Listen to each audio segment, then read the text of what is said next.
बिस्मिल्लाहिर्रहमानिर्रहीम। अख्तर अब्बास का इस्लाम पहुँचे। करियर में एक लफ्ज़ हम बहुत सुनते हैं, किताबों में पढ़ते हैं, entrepreneurial. It's a new word जो हम तक तो आमतौर पे एंटरप्रेन्योरल कह के लोगों को पढ़ाते हैं। ये एक नया लफ्ज़ है, पर सच्ची बात ये है कि एक नई दुनिया है। यानी वो लोग जो फरसुदा चीज़ों पे चलते हैं और फरसुदा नौकरियां करना चाह रहे होते हैं, ये उनके लिए नहीं है। ये उनके लिए है जो सोचते हैं, ये उनके लिए है जो जिम्मेदारी कबूल करते हैं, और ये उनके लिए जो लोगों से बहुत आगे जाना चाहते हैं।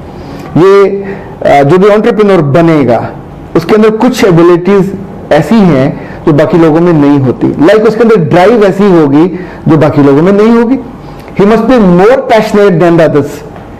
वो ब्लेम नहीं करेगा, वो क्लेम भी नहीं करेगा, बल्कि अगर हम इसको थोड़ा और आसान कर लें, लाइक पाकिस्तान में अच्छा ये याद रखिएगा कि एंटरप्रेन्योर वही नहीं होता जो बड़ी बड़ी फैक्ट्रियां लगा दे।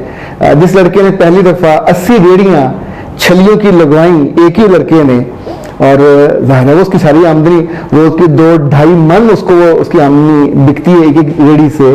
बंदे अरेंज करना, वो सुबह 4 बजे जहां से वो कोयला उस पर डालते हैं, वो बंदा अरेंज करना, एक एक चीज, ये पूरा सिस्टम होता है। आप सोचते हैं कैसे नयापन किया जाए। मुझे याद है एक MBA के लड़के ने लाहौर में पॉपकॉर्न की रेड़ियां, उसने कुछ 150 रेड़ियां बनवाई और जगह जगह चिल्लाई, आज भी चलती हैं। उसमें थोड़ा थोड़ा गाने की आवाज आती है। अच्छा, आमतौर पे पढ़े लिखे लोग ये नहीं करेंगे, वो सोचते हैं हमें एक बंद ऑफिस मिल जाए, जाए शुरू हो जाए। ऐसा कभी नहीं होता। एंटरप्रेन्योर हमेशा जीरो से स्टार्ट होता है, अपना आइडिया, बल्कि उसके अपने यहाँ उस आइडिया की बर्थ होती है। फिर वो बेहतरीन लोगों की तलाश करता है, उन लोगों की जो उसके साथ कंधे से कंधा मिला के खड़े हों और उस बेबी की, उस आइडिया की ओनरशिप लें। जहां लोग ओनरशिप नहीं लेते वो अदारा कभी बड़ा नहीं होता। यानी आपको ये हैरत होगी कि एडिसन ने जो अदारा बनाया था, आज उसकी उम्र 100 साल से ज्यादा है, पर ये ऐसा प्रोडक्ट था, इस 100 सालों में कुल 4 CEO रहे उसके।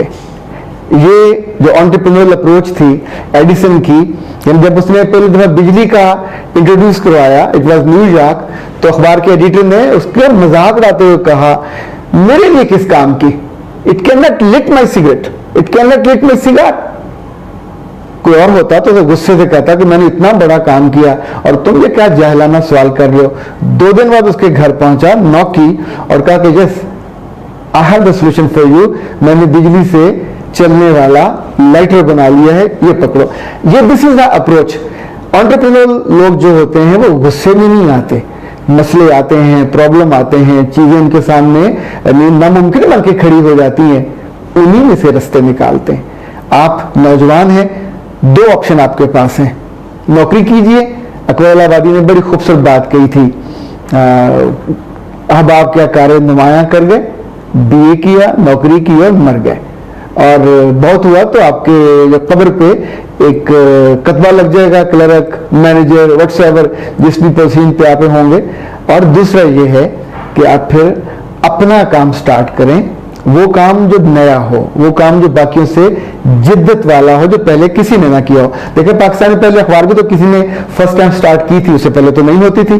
पाकिस्तान में सबसे पहले किसी ने कंपोजिंग स्टार्ट की, पहले तो नहीं होती थी। पाकिस्तान में ब्रांडिंग आनी शुरू हुई, पहले तो नहीं होती थी।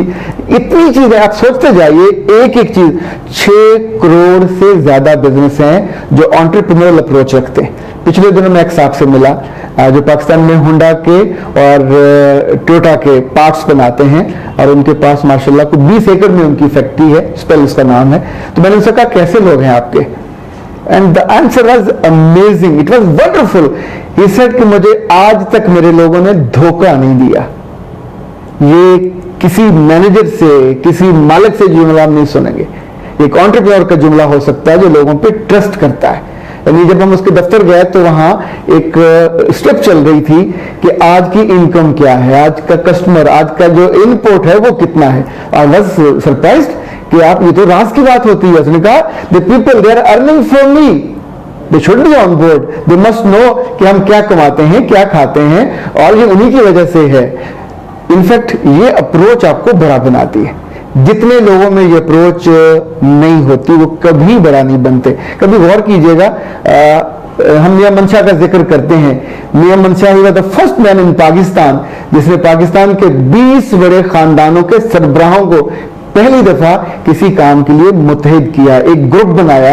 यानी ऐसा ग्रुप जैसे आप सोचें अकबर बादशाह वैसे जाहल, अनपढ़, चिट्टा अनपढ़, जो अलबे नहीं पढ़ सकता था, लेकिन उसको एक काम आता था, बेस्ट लोगों का इंतखाब करता था। उसकी दुनिया में मोहब्बत के अलावा उसके नौरतन मशहूर हैं, बीरबल, टोडरमल, क्या नाम था उसका, खाने खाना, और वो जो गवैया था, ये 8-9 जिन्होंने नौरतन कहलाते हैं, जिन्होंने अपने अपने शोबों में जितने उम्दा काम किए उस सबका क्रेडिट अकबर को गया।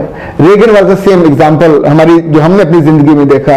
रेगन एक नाकाम बिजनेसमैन था, नाकाम एक्टर था, लेकिन जब वो अमेरिका का सदर बना तो देन उसमें जो अप्रोच थी that was all together different. उसमें दुनिया भर से जो दोनों पार्टियां हैं अमेरिकी, उसके बेस्ट लोगों को चुना, उनको ऑन बोर्ड किया, और ही वॉज द मैन जिसने दुनिया को बदल के रख दिया। उससे पहले रशिया के साथ हमारी कोल्ड वार चलती होती थी, और उसने जो दुनिया को प्लान किया, पहला बांधा था जिसके बारे में इवन अमेरिका में सोचा गया कि जो 2 टेन्योर का एक तय किया हुआ है उसको बदला जाए। सो याद रखिएगा, एंटरप्रेन्योर अप्रोच ये छोटे काम में हो, बड़े में हो, इवन किसी ट्यूशन सेंटर में हो, इवन बस सर्विस में हो, तो बसें रोड पे इस तरह आती हैं कि आपके लिए वो सफर एक प्लेजर बन जाता है, आप उसको एंजॉय करने लग जाते हो। चीजें जब भी नई क्रिएट करेंगे तो आप एंटरप्रेन्योरल अप्रोच के साथ आगे बढ़ेंगे। और ये याद रखिएगा, कच्चा खाना और कच्ची पक्की सोच ये नाकामी की तरफ लेके जाती है। हमेशा जब भी जिंदगी में कामयाब होना हो, प्लान कीजिए।